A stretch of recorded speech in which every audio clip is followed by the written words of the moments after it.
watching Vnews Bulletin. I'm Vungo presenting you today top stories as usual. Vietnam and Cambodia boost legislative ties. Vietnam, Laos and Cambodia hold joint search and rescue exercise. Cúc Phương is honored as Asia's leading national park for the first time. President of the Cambodian National Assembly, Samdech Heng Samrin, is on an official visit to Vietnam. We joined him to see how his trip is processing. National Assembly Chairman Vương Đình Huệ hosted an official welcome ceremony for the visiting Cambodian legislative leader in Hanoi on September 12th. They held talks after the welcome ceremony. The two leaders said that despite being heavily affected by COVID-19, positive results have been seen in the Vietnam-Cambodia economic cooperation. Trade between the two countries reached $9.5 billion in 2021, up 79%. Vietnam now operates 188 FDI projects in Cambodia with a total capital of $2.8 billion, ranking first among ASEAN investors in Cambodia. The two leaders agreed to effectively implement the site defense and security cooperation protocols and plans. Chairman Huệ suggested Cambodia create more favorable conditions for Vietnamese enterprises to do business in Cambodia, committing to facilitate Cambodian businesses' investment in Vietnam. President Samdech Heng Samrin said the Cambodian people always remember great efforts by volunteer soldiers from Vietnam who sacrificed their blood and bones during the course of overthrowing the Pol Pot's genocidal regime. The National Assembly Standing Committee kicked off its 15th meeting in Hanoi on September 12th with a focus on the Parliament and Committee's supervisory activities and preparations for the legislature's fourth session. The 15th meeting will discuss issues to be submitted to the National Assembly's fourth session this October, including supervision's results of the implementations of policies and legal regulations on theft practice and gracefulness prevention during the 2016-2021 term. It will also discuss reports on the performance of the Supreme People's Court and Supreme People's Procuracy, the government's reports on corruption prevention and control, and the fight against crimes and law violations and the law enforcement in 2022. The National Assembly Standing Committee will look into the State Audit Office of Vietnam's report on the 2022 performance and the 2023 auditing plan. It will also give opinions on the draft agendas of the legislature's fourth session, among others. The meeting is scheduled to last until September 15. Singapore's Deputy Prime Minister and Coordinating Minister for Economic Policies, Heng Swee Keat, is on a visit to Vietnam. The following are the official's activities. The visit by Singapore's Deputy Prime Minister and Coordinating Minister for Economic Policies, Heng Swee Keat, is made at the invitations of Deputy Prime Minister Lê Minh Khái. At the meetings in Hanoi on September 12th, the two Deputy Prime Ministers agreed that the Vietnam-Singapore strategic partnership has developed effectively in known fields. Despite being affected by COVID-19, two-way trade still reached $8.3 billion in 2021, up 23.3% compared to 2020. Singapore continues to be the leading ASEAN investor in Vietnam with more than 2,950 valid projects, capitalized at $69.8 billion.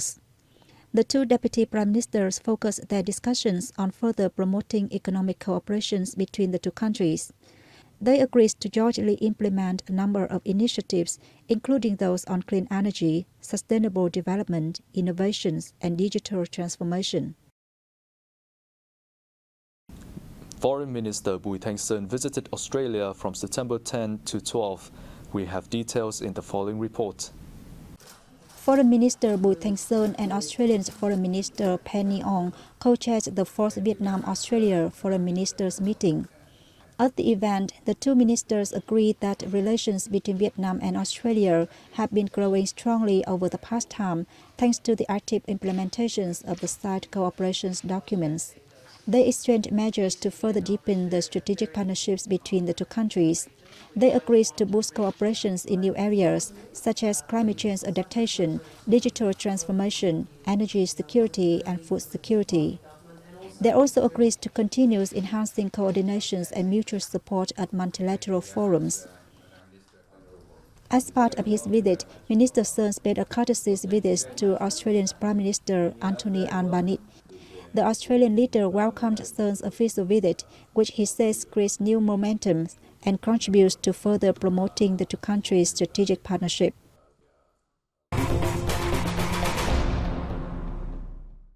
A 600-square-meter memorial house where remains of Vietnamese volunteer soldiers dying in the battle in Cambodia will be kept was inaugurated in the northwestern province of Battambang on September 10th.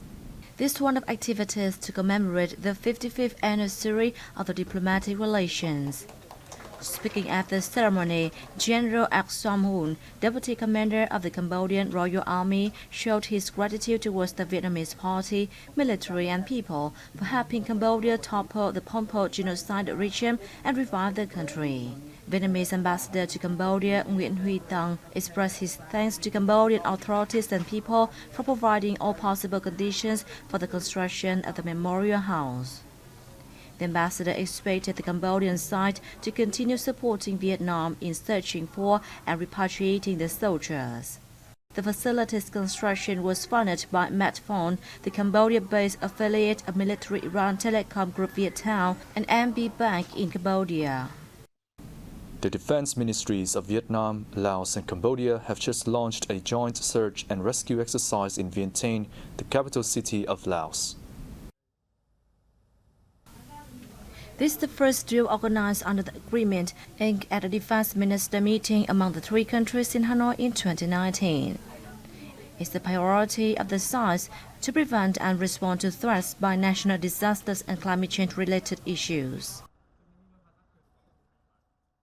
The exercise not only aims to build capacity and expertise in responding to natural disasters, but also provides an opportunity for the three sides to step up experience and cultural exchanges, contributing to strengthening their solidarity and trust. Close to 500 military officers from the three countries gathered for the drill, which focuses on search and rescue in areas hit by floods and landslides, and where there collapsed buildings and spills of toxic chemicals. Vietnam takes part in most of the advanced categories and deploys its engineering and air forces, helicopters and boats in water search and rescue.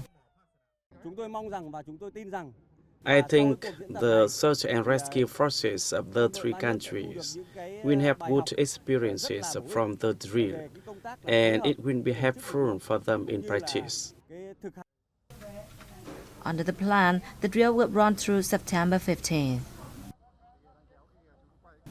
Moodys Investor Service has raised ratings of 12 Vietnamese banks following its upgrade of Vietnam's sovereign rating to BA2 from BA3.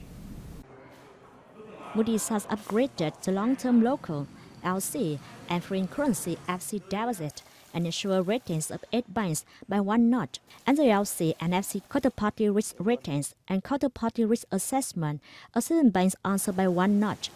The Vietnamese banks include Vietcombank, BIDV, OCB, SHB, Agribank, and Vietinbank, among others. The rating actions on the banks follow the firm's upgrade of Vietnam's sovereign rating to BA2 from BA3 on September the 6th, and change up the sovereign rating outlook to stable from positive on the same date. Moodys said Vietnam's credit strength is a key input in its deposit and debt ratings for financial institutions in the country. The upgrade in banks' ratings reflects the government's stronger ability to provide support for banks in times of stress. Nearly a year after launching its high-end electric car duo, the VF8 and VF9, formerly known as the VFE35 and VFE36, VinFast has officially handed over the first VF8s to Vietnamese clients. The VinFast VF8 is positioned in the D-size SUV segment with a 5-seat design. There are 2 versions of the VinFast VF8, Eco and Plus. The Plus features an electric motor with a maximum capacity of 300 kW and a battery capable of traveling up to 400 km on a full charge according to WLTP standards. With outstanding, smart features, reasonable prices, and attractive packages, the models are expected to become a worldwide hit.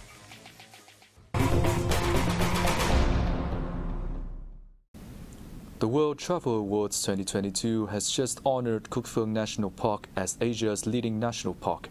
This is the fourth time in a row since 2019 that Cuc Phuong has received this title.